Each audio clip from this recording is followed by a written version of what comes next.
Welcome back to PoPolitickin.com, your home for self-help meets hip-hop. Make sure you go on YouTube right now. You like, share, and leave some comments. I'll leave some comments back. 1-2-1-2 and place to be with Nyota Parker. How you doing? Yeah, I'm fine. Thank you. How are you? I'm good. So where's your hometown? So yeah, hometown is Cape Town, South Africa. So that's where I've grown up since I was like 5. Are you in Africa right now? No, I'm currently in New York. So how did you come from Africa to New York? So basically, yeah, it's all to do with music and shows and recordings and stuff. I came like late last year, so to do like a couple shows around Miami as well as in Baltimore and here, and obviously some things are put on hold because of the virus stuff. But yeah, that was the whole reason. All right, so talk about your background, how you got involved with music. Yeah, so in terms of my background, so I moved to Cape Town, South Africa when I was 5 in 2005 from Ireland, because yeah, it's a bit of a weird mixed background. My mom is from Congo, my dad's from England. I was born in Ireland. Then I moved to Cape Town, South Africa, where the rest of my mom's side of the family from Congo had moved to for like business and schooling and stuff. So when we moved there, my mom and I, the way I got involved in music, that's when I got more involved in like the hip hop scene and music in general. Because sometimes after school, whether if it was my mom not picking me up, sometimes it'll be my mom's brother, like my uncle would pick me up from school, and they'll be playing the newest hip hop tracks from that time, from like 2008, 2009, 2010, whatever was out then. So I would always get like into that, like into like who's this, or like what are they rapping about and stuff. And I would always be like rapping along with those, and I started writing my own stuff at like a young age, and then started properly writing and recording professionally in 2016 when I was 16, and started doing shows from then on. And yeah. So how would you describe yourself as an artist? I would say in terms of my sound, I like to call it Trazz. First of all, it's called Trazz, which is a mixture of new school hip hop and like old school kind of jazz infusion. I incorporate a conscious message along with a new school kind of sound. So my message is all about not conforming to society. So that's how I would describe myself: someone who tries to break boundaries within the music industry with my type of genre. And yeah. So what would you say makes it unique? What makes my music unique? Yes.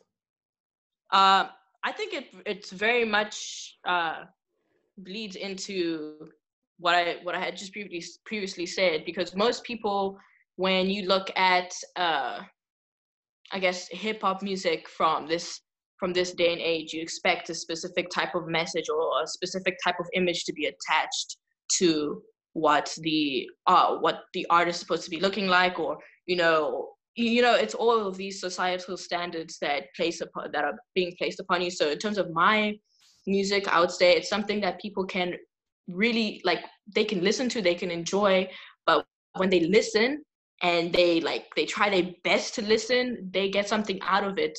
My music, like I said, is all about not conforming to society. So as a woman in hip hop, my message is like literally about not calling me or any other person a female this, a female artist, a female rapper, because that sets boundaries on people. So my whole thing is about being an individual, and I think that's what sets me apart, about just basically being an individual and not going with the flow of society, of what mainstream hip hop says you're supposed to be like or supposed to sound like. So yeah. So how's that working for you though? Like far as like with your marketing and promotion, is that working? Like going against the like that?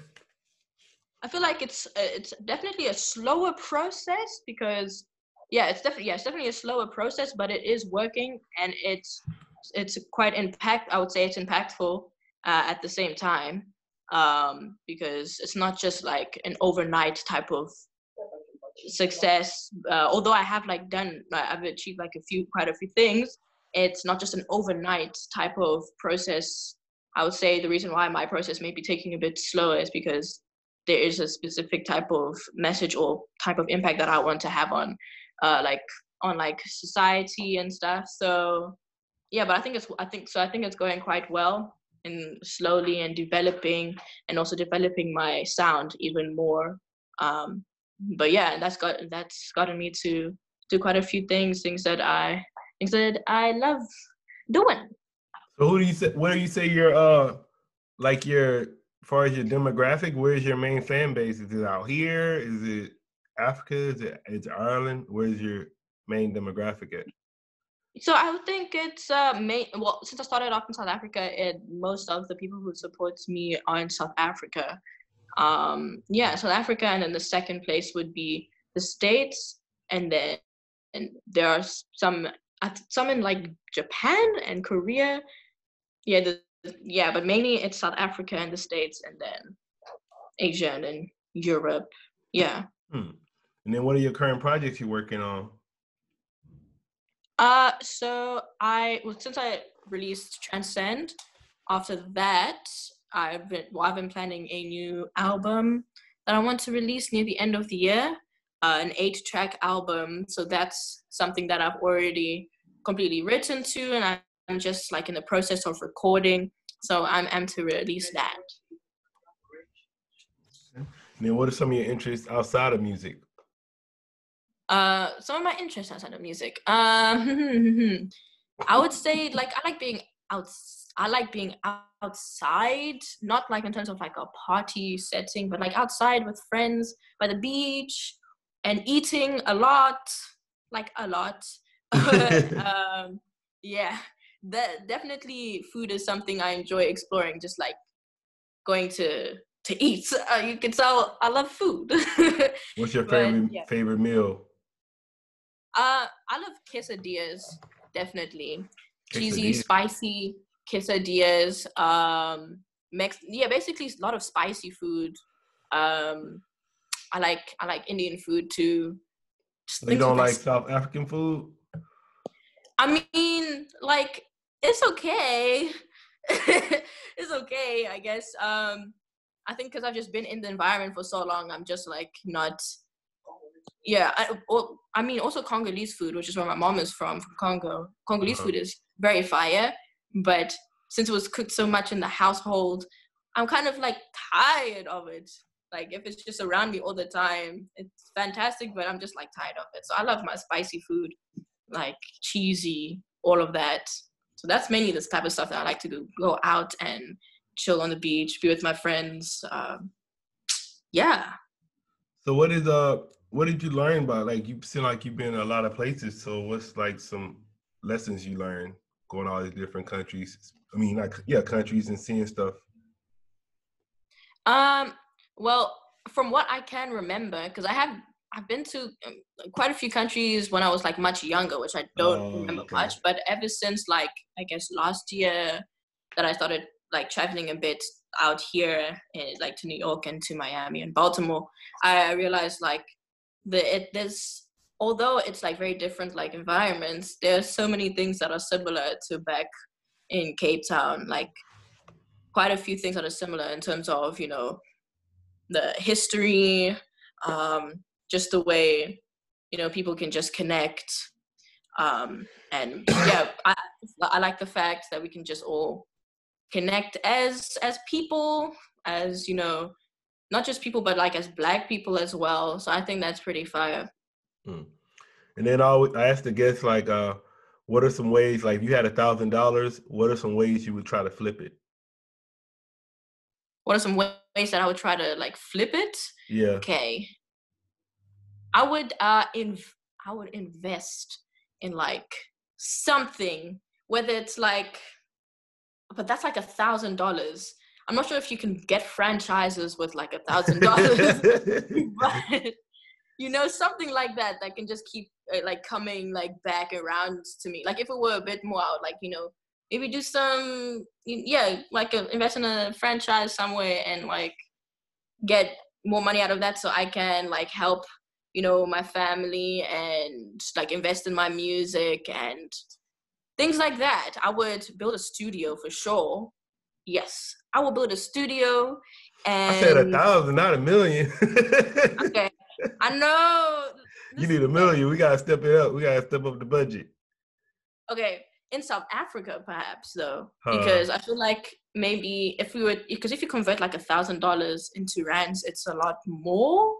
So Okay. I guess getting studio equipment in South Africa could be a bit easier, and just booking people in for sessions. You know, how else could I use 1,000? Just mainly invest in my music, promote it, get like some cool campaigns and stuff going so that can come back in streams, and try my best to go to festivals or whatever to connect and to like network and stuff. I would save definitely as well, and then eat. But yeah, I think that's the best way in terms of like my music. I'll try. So where do you Yeah, see yourself in like 3 years from now? 3 years from now, I would say with multiple collaborations with some of my musical inspirations. Um, I would say having like solid bases in like the States as well as in South Africa, in terms of where I would stay and work from. Um, I would like to say I would love to have been on things like Tiny Desk Concert and Color Studios, and make connections with some people like Common. And I know this is all by faith and hard work, man, but Common is someone I would absolutely that inspires me so much, and I call him my rap dad, my hip hop father. So I would love a collaboration with Common, with people like Mick Jenkins, pretty much, and perform at places like the jazz festivals and other hip hop festivals as well, and just gaining recognition like globally, so I can do tours and stuff. Okay. And what would you like to say to your fans and supporters?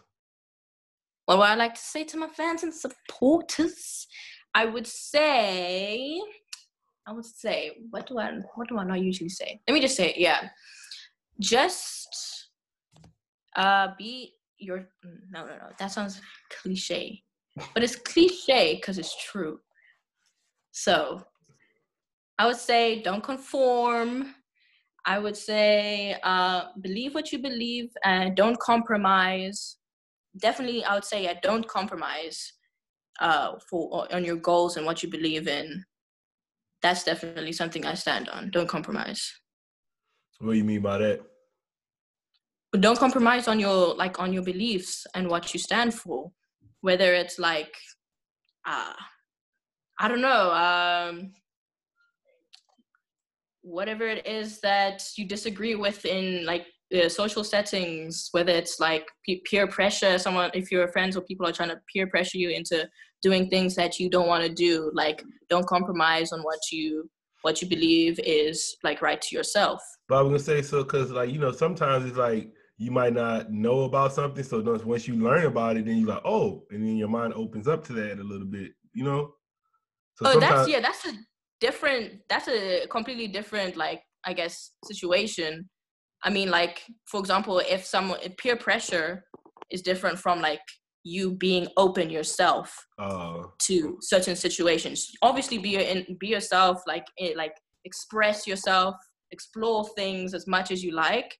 But whatever it is that you feel like you are being dragged into this because people around you are saying you should, like, those are things that you shouldn't compromise on, like your character.